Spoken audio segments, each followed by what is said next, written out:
దేవుని నామానికి మహిమ కలుగునుగాక. శ్రమలలో ఉండి దావీదు దేవుని సన్నిధిలో కీర్తన పాడుతూ ఉన్నాడు. శ్రమల అనుభవంలో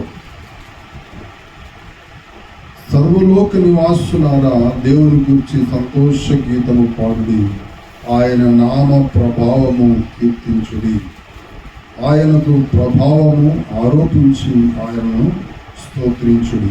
ఈనాడు దేవునికి స్తోత్రము చెల్లించుడి. నీ కార్యములు ఎంతో భీకరమైనవి, నీ బలాతిశయమును బట్టి నీ శత్రువులు లొంగి నీ ఎద్దుకు వచ్చెదరు.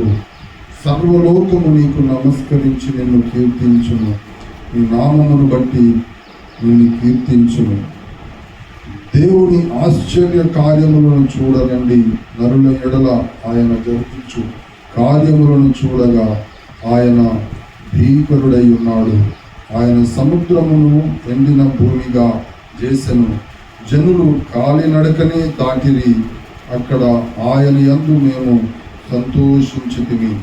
ఆయన తన పరాక్రమము వలన నిత్యము ఏలుచున్నాడు, అన్య జనుల మీద ఆయన తన దృష్టి ఉంచి ఉన్నాడు. ద్రోహులు తమను తాము హెచ్చించుకొనదగదు.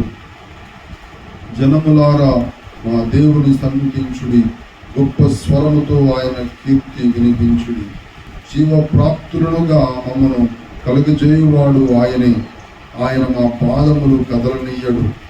దేవా, నీవు మమ్మను పరిశీలించి ఉన్నావు, వెండిని నిర్మలము చేయు రీతిగా మమ్మను నిర్మలను చేసి ఉన్నావు. నీవు బందీ గృహములలో మమ్మ ఉంచితివి, మా నడుముల మీద గొప్ప భారము పెట్టితివి, నరులు మా నెత్తి మీద ఎక్కునట్లు చేసితివి. మేము నిప్పులలోనూ నీళ్ళలోనూ పడితిమి, అయినను నీవు సమృద్ధి గల చోటికి మమ్ము రప్పించి ఉన్నావు. చివరి మాట, నీవు అయినను నీవు మమ్మును సమృద్ధి గల చోటికి రప్పించి ఉన్నావు. అయినను శ్రమలు విస్తరించినను, బాధలు విస్తరించినను, వ్యాధులు వేదనలు విస్తరించినను, ఏ స్థితిలోనైనా మేము పడినను మమ్మను చివరికి సమృద్ధి గల చోటికి మమ్మను రప్పించితివి. దేవునామానికి మహిమ చెల్లిద్దాం. హల్లెలూయా. సమృద్ధి గల చోటికి మమ్మను రప్పించితివి. దావీదు కీర్తనకారుడు అనుభవంలో తన శ్రమల గుండా దేవుడు ఏ రీతిగా ఆ అనుభవాలను నేర్పిస్తూ ఉన్నతమైన శిఖరాలను నడిపించడానికి దేవునిలోనికి రాగానే క్రైస్తవ్యములో ప్రారంభములోనే అన్ని ఆశీర్వాదాలు దీవెనలు దొరుకుతాయి. నీవు బాగుపడతావు, నీ జీవితాలు బాగుపడతాయని చెప్పడం ఒకటైతే ఒకెత్తైతే, దానిలో దేవునిలోనికి నడిపించబడటము, తద్వారా వారు శ్రమలు విస్తరించబడటము చూడగా అనేకులు వెనుక తీసిన అనుభవాలు ఉన్నాయి. హల్లెలూయా. క్రైస్తవ జీవితం అంటే శ్రమల గుండా నడిపించబడతాం. ముందుగా నీవు లోకమునకు వేరై, ఏనంటాడు, లోకమునకు వేరై మీరు రక్షణ పొందుడి. మీరు మూర్ఖులకి తరము వారికి వేరై రక్షణ పొందాలి. వేరుబాటు ఎప్పుడైతే నువ్వు ఆ వేరుబాటు జీవితము ఎంచుకుంటావో అప్పుడు లోకము ఒక రీతిగా వెళ్తా ఉంటే నీవు మరొక మార్గంలో నువ్వు వెళ్తూ ఉంటావు. అప్పుడు నువ్వు వేరైపోయావు. ఆ వేరుబాటులోనే నీవు లోకము నిన్ను ద్వేషిస్తుంది. లోకము మొదట నన్ను ద్వేషించిందని యేసు ప్రభు వారే చెప్తున్నాడు. లోకము ముందుగా నన్ను ద్వేషించింది, ఆ తర్వాత ఆ ద్వేషము మీరు ఎదుర్కొంటూ ఉన్నారు. నన్ను ద్వేషించింది, ఆయన అంగీకరించలేదు కదా, ఆయన్ని అంగీకరించలేదు. తన స్వకీయులే ఆయన్ని అంగీకరించలేదు. లోకం ఎందుకు అంగీకరిస్తుంది? లోకం ఆయన్ను ఎరగలేదు. లోకం ఆయనను ఎరగలేదు, అంగీకరించలేదు. ఇక్కడ దేవుని మాట మనకి దేవుని యొక్క ఉద్దేశము బోధపడాలంటే దేవుడు మన ఎడల ఎలాంటి చిత్తము, ఎలాంటి ఉద్దేశం కలిగి ఉన్నాడో మనం ఎరగాలి. ముందుగా మనం ఎరగాలి. దేవుడు మనని ఉన్నతమైన శిఖరాల్లో నడిపించాలని ఆయన ఆశ కలిగి ఉన్నాడు. కానీ మనము ఏం చేస్తాం? షార్ట్ కట్లో మనకి అన్నీ దొరకాలి, రావాలని ప్రయత్నం చేస్తూ ఉంటాం. Short cut very dangerous. Short cut ఏదైనా డేంజరస్, చాలా అపాయం. కాబట్టి లాంగ్ టర్మ్లో నీకు దీర్ఘకాలికంగా నీకు మేలు చేసేది స్టెప్ బై స్టెప్ ఎదుగుదల అనేది చాలా మేలుకరమైనది. స్టెప్ బై స్టెప్ ఒకేసారి ఎగిరి దూకేస్తానంటే మనకి చాలా ప్రమాదం. అది దేవుడు అనుమతించేది కాదు. ఇక్కడ మనము నేర్చుకోవాల్సిన విషయాలు చాలా ఉన్నాయి. అయినను నీ మమ్మల్ని సమృద్ధి గల చోటికి నడిపించింది. సమృద్ధి గల చోటు ఏది? సమృద్ధి గల చోటు ఇశ్రాయేలీయులు సమృద్ధి గల చోటికి నడిపించబడతామన్న ఆశతో బయలుదేరారు. పాలు తేనెలు ప్రవహించు దేశమునకు దేవుడు మిమ్మల్ని నడిపించబోతున్నాడు అని వారికి తెలియజెప్పినప్పుడు వారు దీన్ని నమ్మలేదు. కానీ వారు విడిపించబడటము అనేది ఒక గొప్ప ఆశ్చర్యమైన కార్యం. వారు బయలుదేరారు. వారి యొక్క మార్గం అంతటిలో ఎలాంటి అనుభవాలు వారు ఎదుర్కొన్నారు? చాలా శ్రమలు, బాధలు, వేదనలు వారు ఎదుర్కొన్న కారణం ఏంటంటే మిశ్రిత జనము వారి మధ్యలో ఉండి దేవునికి విరోధంగా వారు నడుచుకున్నందున వారు శ్రమలు వారు అనుభవించారు. దేవుని చిత్తానుసారంగా వారు నడిచి ఉండినట్లయితే వారు ఆ పరిస్థితిని ఎదుర్కొనేవారు కాదు. ఇక్కడ దావీదు మాట్లాడుతున్నాడు, నీవు మమ్మల్ని సమృద్ధి గల చోటికి నడిపించితివి. క్రైస్తవ జీవితం అంటే ఆయన అడుగు జాడల్లో నడవాలి. హల్లెలూయా. క్రైస్తవ జీవితం అంటే నీ చిత్తానుసారంగా, నీ ఇష్టం ప్రకారంగా జీవించడం కాదు, ఆయన చిత్తానికి ఆయన నడిపింపులకు అప్పగించుకోవటం క్రైస్తవ జీవితం అంటే. క్రైస్తవునిగా జీవించడం అంటే శ్రమల గుండా నడవడం, శ్రమల అనుభవముల గుండా నడవడం. గాఢాంధకారపు లోయలో నేను నడిచినను ఏ అపాయమునకు నేను భయపడను. దావీదు అంటున్నాడు, గాఢాంధకారపు లోయలో నేను నడిచినను ఏ అపాయమునకు నేను భయపడను. ఎందుకు భయపడవు దావీదు? అయ్యా దావీదు ఎందుకు నువ్వు భయపడు అంటే దావీదు అంటున్నాడు, ఏమని? నీ దుడ్డు కర్రయు నీ దండము నన్ను ఆదరించును. హల్లెలూయా. దావీదు అనుభవాలు, దావీదు తన యొక్క జీవితంలో దేవుని కాపుదలలో ఆయన దండము నన్ను ఆదరించును. నీ దుడ్డు కర్రయు నీ దండము నన్ను ఆదరించు. దుడ్డు కర్ర దేవుని వాక్యము నన్ను నడిపిస్తుంది, వాక్యము నన్ను ఆదరిస్తుంది అనే ఒక అనుభవం ఏదైతే దావీదు అనుభవించాడో, అనుభవం గుండా రాస్తా ఉన్నాడు. శ్రమల గుండా నువ్వు మమ్మల్ని నడిపించావు దేవా, నీవు మమ్మను పరిశీలించి ఉన్నావు. వెండిని నిర్మలము చేయు రీతిగా మమ్మను నిర్మలులను చేసి ఉన్నావు. నీవు బందీ గృహములో మమ్మ ఉంచితివి, మా నడుముల మీద గొప్ప భారము పెట్టితివి. నరులు మా నెత్తి మీద ఎక్కునట్లు చేసితివి. నరులు మా నెత్తి మీద ఎక్కునట్లు చేసితివి. నరులు నెత్తి మీద ఎందుకు ఎక్కారు? నా నెత్తి మీదకి ఎక్కుతున్నాను చెప్పేసి నా నెత్తి మీదకి ఎక్కినాడు. అంటాం కదా. ఎందుకు గారాబం చేస్తే నెత్తి మీదకి ఎక్కేవాళ్ళం కదా, నెత్తి మీద ఎక్కి కూర్చోండి. మనుషులు నరులు మా నెత్తి మీదకి ఎక్కున్నట్లు చేసింది అని దావీదు కీర్తనకారుడు దేవుని సభలో ప్రార్థన చేస్తున్నారు. కీర్తనకారుడు మొరపెడుతున్నారు, ఎందుకు నెత్తి మీదకి ఎక్కాలి, ఎందుకు ఎక్కినట్లు దేవుడు చేశాడంటే ఈ నెత్తి మీద, నెత్తిలో ఇదొక జంక్షన్ కదా, ఇదొక జంక్షన్. ఏంటి? స్వయం చిత్తం చేయడానికి జంక్షన్. అహం ఇక్కడి నుంచే ప్రారంభమైంది. ఒకరిని తిట్టాలన్నా ఇక్కడి నుంచే, ఒకరిని కొట్టాలన్నా ఇక్కడి నుంచే, ఆజ్ఞ కదా, ఇక్కడ నుంచే ఆర్డర్స్ వస్తాయి నెత్తి మీద నుంచి. బ్రెయిన్ కదా, బ్రెయిన్ మనం నడిపిస్తాం. బ్రెయిన్ ఎక్కడ ఉంటుంది? మోకాల్లో ఉంటుందా, తలలో ఉంటుందా? తలలో కదా. ఈ తల మీద ఎక్కడం ఎందుకు అనంటే ఆ పగలగొట్టబడటానికి. లేలుయా. ఈ నెత్తి ఎందుకు ఎక్కునట్లుగా దేవుడు చేస్తున్నాడంటే ముందుగా ఆ స్వయం అనేది పగలగొట్టబడాలి. లేలుయా.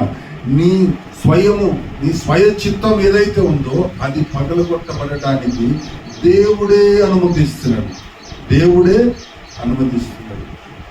తర్వాత మేము నిప్పులలోను నీళ్ళలోను పడితిమి. నిప్పులలోను నీళ్ళలోను, శ్రమలలో వేదనలో మేము పడిపోయామయ్యా. అయినను నీవు మమ్మను సమృద్ధి గల చోటికి నడిపించింది. హల్లెలూయా. ఆ నెత్తి మీదకి ఎందుకు ఎక్కునట్లు చేసింది అని దేవుని సన్నిధిలో దావీదు పాడుతున్నాడు, కీర్తిస్తున్నాడు, ప్రార్థన చేస్తూ మొదలుపెడుతున్నాడు. అంటే ఎందుకు ఎక్కునట్లు దేవుడు చేసేటట్టు నీ స్వయమును పగలగొట్టాలి. ప్రారంభంలో మనుషులు నీ మీదికి ఎక్కుతున్నారు. ఎక్కడం, నీ నెత్తి మీదకి ఎక్కడం అని అంటే దేవుని చిత్తముకు అప్పగించుకోనకుండా, దేవుని నడిపింపునకు అప్పగించుకోనకుండా, దేవుని సన్నిధిలో నీవు రక్షించబడిన తర్వాత, నీవు బాప్తిస్మం అనుభవకుండా నడిపించిన తర్వాత నీవు వేరుబాటు జీవితము అనేది అనుభవంలోనికి రాకుండా నీ స్వయం చిత్తము, నీ ఇష్ట ప్రకారంగా జీవించడానికి ప్రయత్నం చేస్తావు. అహం, స్వార్థం. ఈ స్వార్థము అనేది నిన్ను ఏం చేస్తుందంటే నేను, నాది అనేది నీలో ప్రారంభమై దేవుని చిత్తం నెరవేర్చడానికి ఆటంకంగా, అడ్డుగా నిలుస్తుంది. కాబట్టి ఇవి ఉంటాయి. కాబట్టి వీటిని నీవు అనుసరించకుండా దాన్ని విడిచిపెట్టాలంటే ముందుగా అవి పగలగొట్టబడాలి. ఈ స్వార్థము అనే దాన్ని దేవుడు పగలగొట్టింది. ఎలాగా మనుషులు నరులు నా నెత్తి మీదకి ఎక్కున్నట్లు నువ్వు చేసేది. దీన్ని పగలగొట్టాలి. ఏది ఎంతవరకు నువ్వు ఆ సమృద్ధి గల చోటుకి నడిపించబడాలి అనంటే నీ స్వార్థము అనేది పగలగొట్టబడిన తరువాతే నువ్వు సమృద్ధి గల చోటుకి నడిపించబడతావు. హల్లెలూయా. మోషేని దేవుడు ఇత్రో దగ్గరికి నడిపించాడు. అక్కడ గొర్రెలను కాయడానికి దేవుడు పెట్టేశాడు. అంటే ఐగుప్తులో నేర్చుకున్నవి ఏవైతే అవన్నీ సకల విద్య, ఆ ప్రావీణ్యతనంతటి కూడా దేవుడు దాన్ని పూర్తిగా ఎంటీ చేసేసాడు కదా. ఎంటీ చేసేసాడు. చిత్తం, స్వయం చిత్తం, స్వార్థం, గొప్ప, నేను, నా జ్ఞానము, నాకున్న సంపద, ఇవన్నీ కూడా ఏవైతున్నావో అవన్నీ ఎంటీ చేసేస్తాడు. ఎందుకో తెలుసా? సమృద్ధి గల చోటుకి నడిపించు. సమృద్ధి గల చోటు అంటే ఏంటి? సమృద్ధి గల చోటు అంటే ఏంటి అని అంటే నువ్వు అనుకుంటుండొచ్చు ఏంటి అంటే, నా పిల్లలు ఉద్యోగాలు దొరకటం, నా పిల్లలు చదువులు ఉన్నతంగా నడిపించబడటం, నా పిల్లల భవిష్యత్తు కట్టబడటం, వారికి మంచి పెళ్ళిళ్ళు కావడం, వారికి పిల్లలు పుట్టడం, వారి సెటిల్ అవ్వడం, ఇది సమృద్ధి అనుకుంటున్నావు. ఆశీర్వాదం నువ్వు ఈ ఇహలోక సంబంధమైన దీవెనలే సమృద్ధి అనుకుంటున్నాయేమో. శాంతికరమైనటువంటి జలముల యొద్ద నన్ను పొందజేయించినాడు కదా. అంటే ఏంటి? పచ్చిక గల చోట్ల నన్ను శాంతికరమైనటువంటి జలముల యొద్ద నన్ను. దీని అర్థం ఏంటి? దేవుని యొక్క ఉద్దేశం ఏంటి? నీవేమనుకుంటున్నావంటే ఈ లోక సంబంధమైన దీవెనలు, ఆశీర్వాదాలు, ఐశ్వర్యము అన్నీ కూడా డబ్బు, ఆస్తులు ఇవి అనుకుంటున్నాం. ఇది కాదు. సమృద్ధి గల చోటుంటే, సమృద్ధి గల చోటుంటే అత్యున్నతమైన సింహాసనం. హల్లెలూయా. సింహాసనం ఎదుట అక్కడే అంతకు మించిన సమృద్ధి ఇంకెక్కడా లేదు. అంతకు మించిన సమృద్ధి ఎక్కడా లేదు. సమృద్ధి గల చోటికి నడిపించింది దేవుని ఉద్దేశం కూడా అదే. సమృద్ధి గల చోటికి నడిపించబడాలి.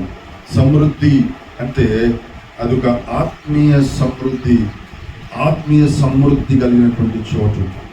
సమృద్ధి అంటే ఆత్మీయ సమృద్ధి కలిగినటువంటి చోటు. అదే నూతన యెరూషలేము పట్టణం అనే చోటు. హల్లెలూయా. నూతన యెరూషలేము అనేటువంటి అనుభవం, నూతన యెరూషలేము పట్టణం అనే చోటు, సమృద్ధి గల చోటు. సమృద్ధి అనేది రావాలి అంటే నీవు అక్కడికి నడిపించబడాలంటే మనుషులు, నరులు నీ నెత్తి మీదకి ఎక్కాలి. హల్లెలూయా. ఎందుకు అంటే మనుషుల ద్వారా, సేవకుల ద్వారా నీ నెత్తి పగలగొట్టాలి. అంటే ఏముంది అక్కడ? స్వయం స్వార్థం అనేది పగలగొట్టబడాలి. ప్రభువా ఇదిగో నా చిత్తము కాదు, నీ చిత్తమే నెరవేర్చబడాలి. ఆయన అంటున్నాడు, ఇదిగో ఆయన లోకంలోనికి వస్తూ యేసు ప్రభుల వారే మాట్లాడుతున్నాడు. ప్రభువా ఇదిగో తండ్రి, నేను ఈ లోకంలోనికి వచ్చినప్పుడు నువ్వు నాకు ఒక శరీరమును అమర్చితివి. ఆ శరీరములో ఏమి చేయాలో, నువ్వు ఏ ఉద్దేశంతో నువ్వు నన్ను పంపావో ఆ ఉద్దేశమే నేను నెరవేర్చాలి. నా చిత్తము కాదు ప్రభువా, నీ చిత్తమే సిద్ధించునుగాక. హల్లెలూయా. ఆయన చిత్తము, ఆయన స్వయము జరిగించుకోగలడు ఆయన. కానీ ఆయన అది చేయలేదు. ఎందుకంటే మాదిరి ఉంచిపోయాడు ఆయన. మాదిరి, నీవు నేను, నీకు నాకు ఒక మాదిరి యేసయ్య. ఆయన అంటున్నాడు ఏమన్నా, నా చిత్తము కాదు, నీ చిత్తమే సిద్ధించుగాక, నీ చిత్తమే జరగాలయ్యా. నా స్వయం చిత్తం ఏదైతుందో అది పగలగొట్టబడాలి అని దేవునికి, తండ్రికి అప్పగించుకున్నాడు. కాబట్టి తండ్రి ఏం చేశాడంటే శ్రమలకు అప్పగించేశాడు ఆయన. హల్లెలూయా. శ్రమలకు అప్పగించాడు. యేసేని శ్రమలకు ఆయన్ని నలుగగొట్టాడు. ఏం చేశాడు? ఆయన నలుగగొట్టబడటం.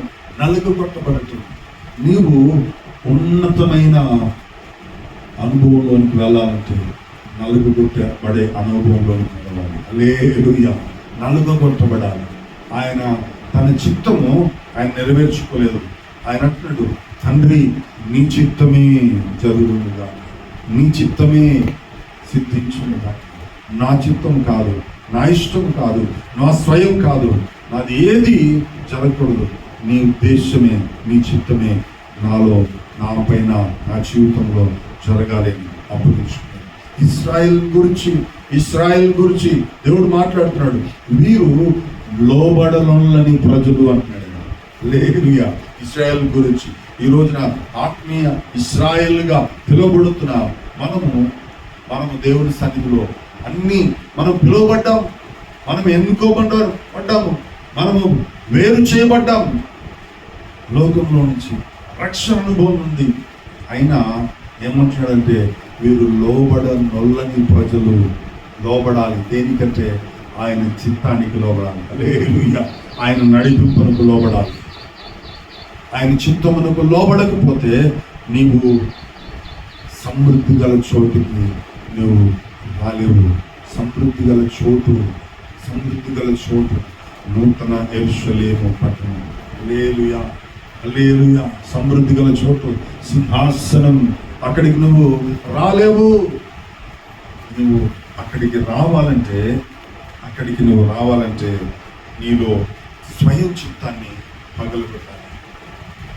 స్వార్థం అనేటువంటి దాన్ని పగలగొట్టాలి. నీ నెత్తి మీద నరులు ఎక్కునట్లు చేసి, మేము నిప్పులలోనూ నీళ్లలోనూ పడితిని. నిప్పు అనేటువంటి శ్రమ, నిప్పు లాంటి శ్రమల అనుభవం గుండా నువ్వు నడవాలి. హల్లెలూయా. నిప్పు లాంటి శ్రమలు. క్రైస్తవ జీవితం అంటే ఆశామాషి కాదు. నీవు అల్లాటప్ప అనుకుంటున్నావేమో.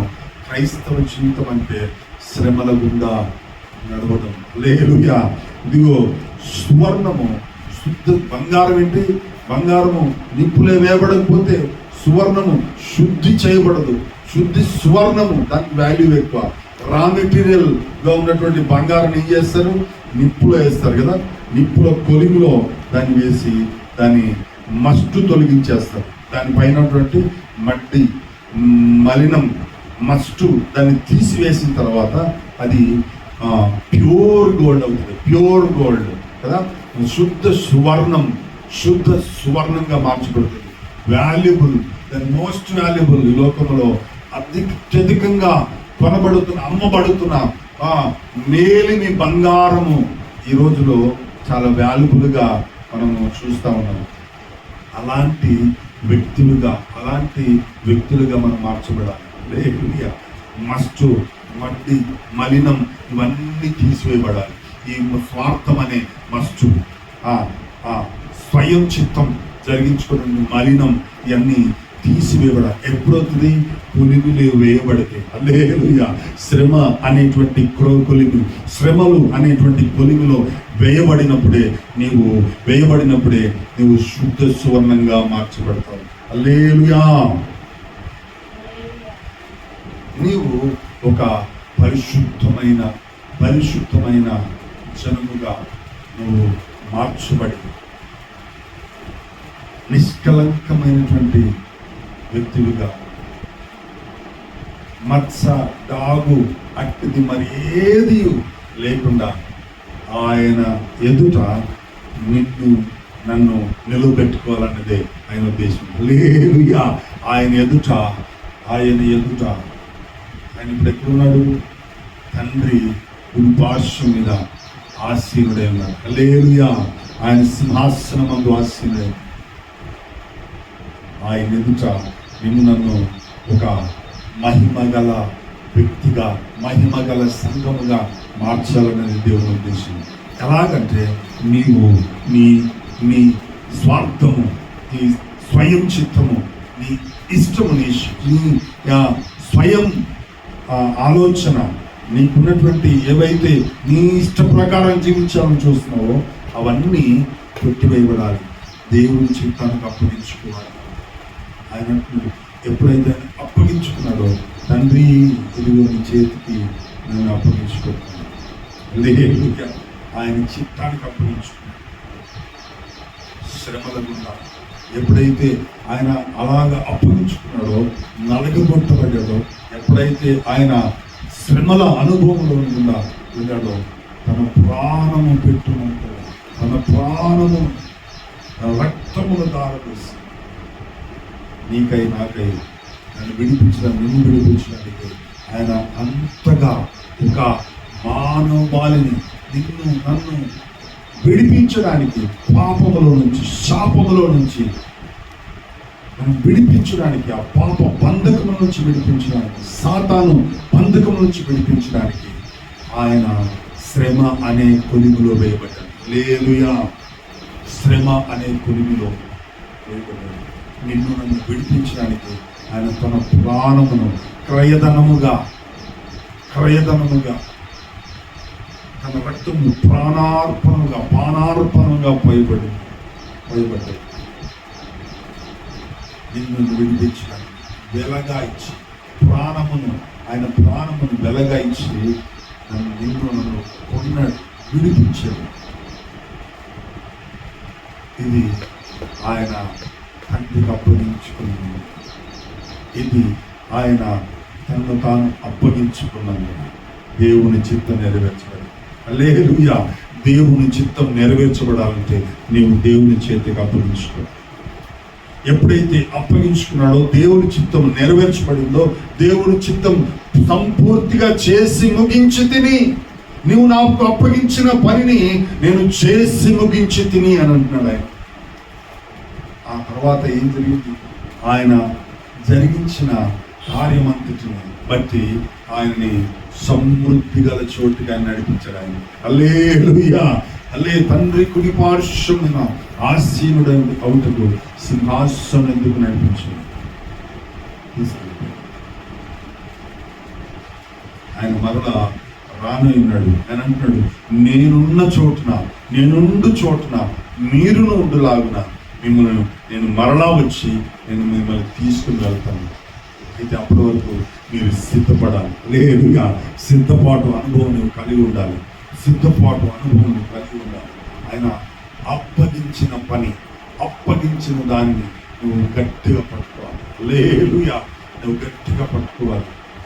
మరణము మట్టుకు నమ్మకముగా ఉండిన నువ్వు జీవ కిరీటాన్ని పొందుతావు. హల్లెలూయా. జీవ కిరీటం. మరణం వరకు నమ్మకంగా ఉంది.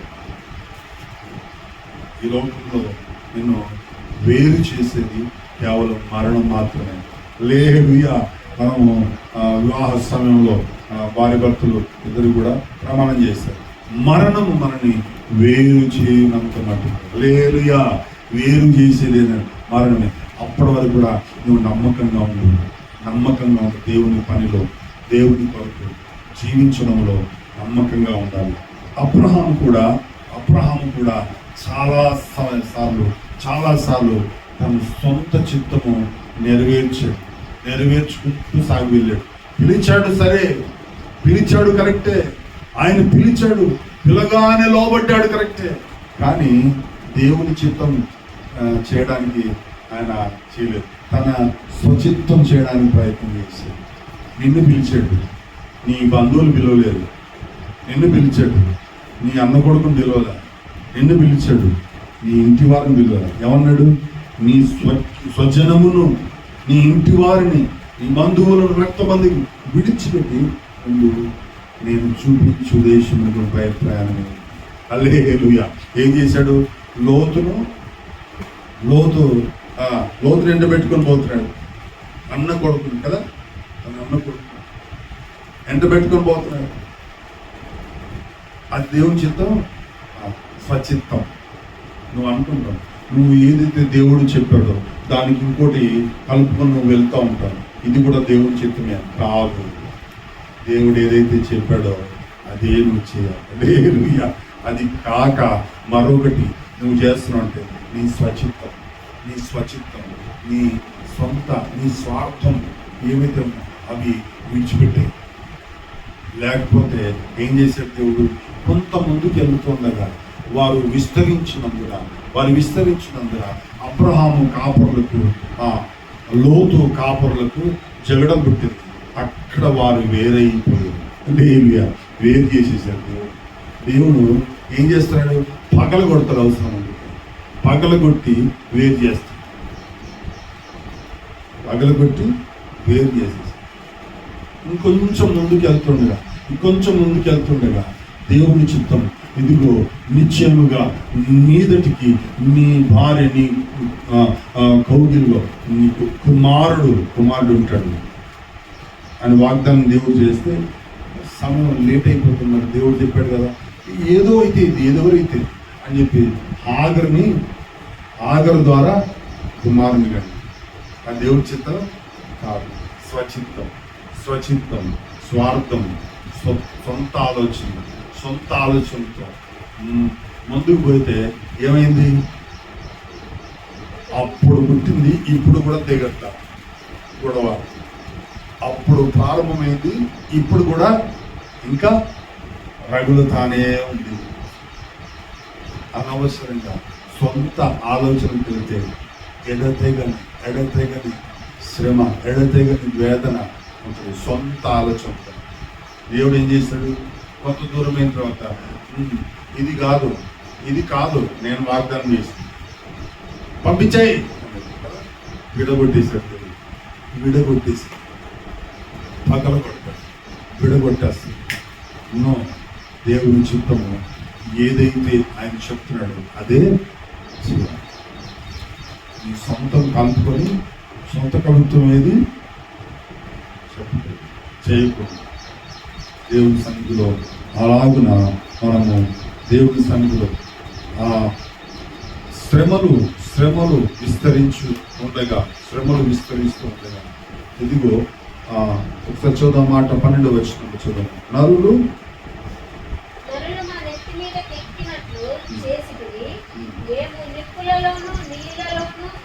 నీ జీవితంలో స్వయం చిత్త ప్రకారం నువ్వు నడిచినట్లయితే పగలగొట్టబడతావు. జాగ్రత్త. హల్లెలూయా, హల్లెలూయా. నరులు మా నెత్తి మీద ఎక్కునట్లు చేసితివి, మేము నిప్పులలోను నీళ్ళలోను పడితివి. నెత్తి మీద ఎక్కునట్లు చేసి, ఎందుకు? నీ స్వయం చిత్త ప్రకారం నడుచుకుంటే పగలగొట్టబడతాం. మేము నిప్పులలోను చదవము,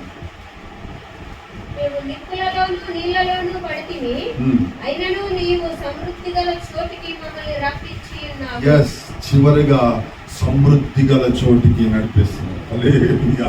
సమృద్ధి గల చోటు దేవుడే నిన్ను నడిపించబోతున్నాడు. సమృద్ధి గల చోటు అంటే నూతన యెరూషలేము పట్టణం. సింహాసనంకు వెళ్ళాలంటే నీ స్వయం పగలగొట్టబడాలి. హల్లెలూయా. నీ మీద నరులు, నీ నెత్తి మీద నరులు ఎక్కాలి, ఎక్కునట్లుగా దేవుడు చేస్తుంది. ఎందుకనంటే నీ స్వయము, నీ స్వార్థము పగలగొట్టబడాలి. నీవు ఆయనను అప్పగించుకుంటే నీవు శాపగ్రస్తులుగా నీవు ఉండవు. అప్పగించుకోకపోతే నీ చిత్తం ప్రకారంగా నువ్వు నడుచుకుంటే కనుక శాపగ్రస్తులుగా నిలిచిపోతున్నారు చాలామంది. ఈ రోజున ఆ రోజు చేసిన చిన్న తప్పిదం, సొంత స్వచిత్తం ప్రకారం నడుచుకున్నది ఇప్పటికి కూడా అది రగులుతానే ఉంది. అబ్రహాము పిలువబడ్డాడు నిజమే, కానీ చివరికి స్వచిత్త ప్రకారం చేసినప్పుడు నేటికి ఆ వేదన అనుభవిస్తాము. ఇశ్రాయేలు, ఆత్మీయ ఇశ్రాయేలుగా మనం కూడా దేవుని చిత్తం కాకుండా నీ స్వయం ప్రకారం నడుచుకుంటే ఆ వేదనలో ఉండిపోయిన వారు అనేకులు ఉన్నారు. ఈ దినం నీ నిర్ణయం ఏంటి? నీ ఉద్దేశం ఏంటి? నీవు అప్పగించుకోవాలి. ఈ దినం హల్లెలూయా. దేవుని చిత్తము నెరవేర్చాలంటే, దేవుని చిత్త ప్రకారం నడుచుకోవాలంటే నువ్వు ఆయనకు అప్పగించుకోవాలి. ఆయన నేర్పించాడు. ఇదిగో తనను తాను అప్పగించుకున్నాడు. దేవుని చిత్తానికి అప్పగించుకున్నాడు. ప్రభువా, తండ్రి, నా చిత్తము కాదు నీ చిత్తమే సిద్ధించింది. హల్లెలూయా. అప్పుడు ఆయన శ్రమలను అప్పగించి అప్పుడు ఆయన్ని నలగొట్టబడ్డానికి అప్పగించుకున్నాడు. ఆ తర్వాత జయించు వానికి సింహాసనం అప్పగించాడు. హల్లెలూయా. జయించాను, ఇదిగో నేను జయించాను, పాపమును జయించాను, లోకమును జయించాను, సాతాను జయించాను, ఆ శరీరమును జయించాను. ఇదిగో నేను సింహాసనం, ఆయన ప్రమాణం చేసిన రీతిగా, ఆయన వాగ్దానం చేసిన రీతిగా ఆయన సింహాసనం పంపించి సింహాసనం కూర్చోబెట్టి ఆయన సమృద్ధి గల చోటుకు, నేనుండు చోటు సమృద్ధి గల చోటు. ఆయన ఏమంటాడు? నేనుండులాగున మీరును ఉండులాగున, నేనుండు చోటులో మీరును ఉండులాగున. ఆయన ఉండు చోటు ఏంటి?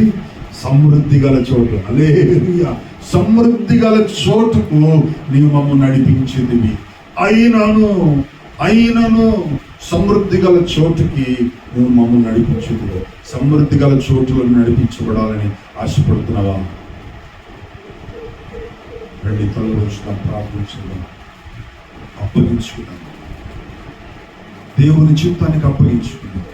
నీ స్వయం చిత్తము కాదు, నీ స్వార్థము అనేది పగలగొట్టబడాలి. ఇక్కడ ఇక్కడ నీ చిత్తము కాదు, దేవుని చిత్తము కాదు. దేవుని చిత్తం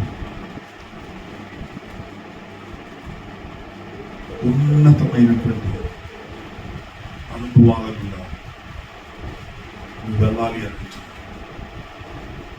ఆయన చిత్తానికి అప్పగించు.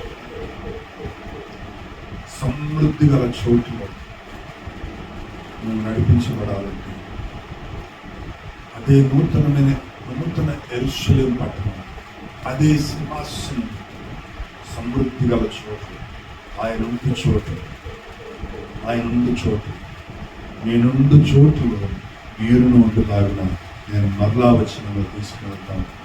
సమృద్ధి గల చోటు,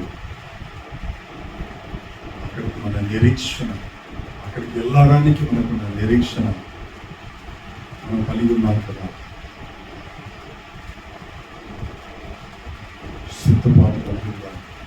సిద్ధపడదాం. ప్రతి విషయంలో ఆయన చిత్తానికి అప్పగించుకున్నాం. అన్ని విషయాల్లో ఆయన చిత్తానికి అప్పగించుకున్నాం. శ్రమల గుండా రాబో దినములన్నీ కూడా శ్రేష్టమైనవి ఏం కాదు, మేలుకరమైనవి ఏం కాదు. శ్రమల అనుభవాల గుండా నడబోతున్నటువంటి దినాలు రాబోతున్నాయి. హల్లెలూయా. శ్రమల గుండా మేము నిప్పులలోను నీళ్ళలోనూ పడితిన్నాం. హల్లెలూయా. ఆత్మ సంబంధమైనటువంటి వ్యక్తులుగా, ప్రకృతి సంబంధమైన వ్యక్తులుగా కాకుండా ఆత్మీయ సంబంధులుగా, ఆత్మ సంబంధులుగా మనము ఆయన చిత్తానికి అప్పగించుకుంటున్నప్పుడు, ప్రభువా నీ చిత్తమే నాలో జరగాలి, నీ చిత్తమే నా జీవితంలో, నా కుటుంబంలో, నా వ్యక్తిగతంగా నెరవేర్చబడాలి అప్పగించుకుంటే దేవుడు కార్యం చేయబోతున్నాడు. హల్లెలూయా. సమృద్ధి గల చోటుకి మన దేవుడు నడిపించబోతున్నాడు.